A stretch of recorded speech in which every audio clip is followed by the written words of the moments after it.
அனைவருக்கும் வணக்கம். ஒரு சின்ன கதை பார்ப்போம். ஒரு பேரரசர் ஒரு யாகம் நடத்தி அதில் ஒரு மகான் கலந்துக்கிட்டாரு. யாகத்தின் முடிவில் நல்ல நடன நிகழ்ச்சிகள், அழகான இளப்பெண்கள் எல்லாம் நளினமாக நாட்டியம் ஆடினார்கள். துறவி எல்லா நிகழ்ச்சிக்கும் முடிந்த பிறகு தான் வீட்டுக்கு புறப்படுவார். நிகழ்ச்சிகள் எல்லாம் முடிந்த பிறகு அவர் வீட்டுக்கு புறப்படுவார். ஆசிரமம் திரும்பியதும் அவரது சீடன், குருவே, அந்த நடன நிகழ்ச்சியை நீங்கள் பார்த்தது சரிதானா என சந்தேகமாக கேட்டார்.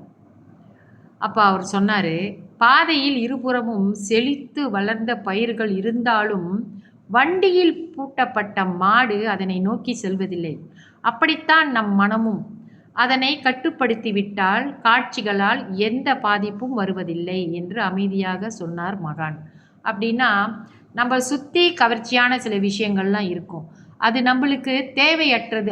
அந்த இடத்துல நம்ம இருந்தாலும், அதை காணக்கூடிய சந்தர்ப்பம் நம்மளுக்கு ஏற்பட்டாலும் கூட, அதை நம்ம மனசை கட்டுப்பாடாக வச்சுருந்தோம்னா அதெல்லாம் நம்மளை எந்த விதத்துலையும் பாதிக்காதுன்னு மகான் சொல்லியிருக்கிறாரு. இதை நம்மளும் யோசித்து பார்ப்போம். நம்ம எப்படிப்பட்ட ஒரு காட்சிகளை பார்த்தாலும் அந்த மனக்கட்டுப்பாடோடு இருந்தோம் என்றால் நம்மளும் இந்த நிலையில் அந்த மகான் போல நாமும் நடந்து கொள்ள முடியும் என்பதுதான் இந்த கதையின் விளக்கம். நன்றி, வணக்கம்.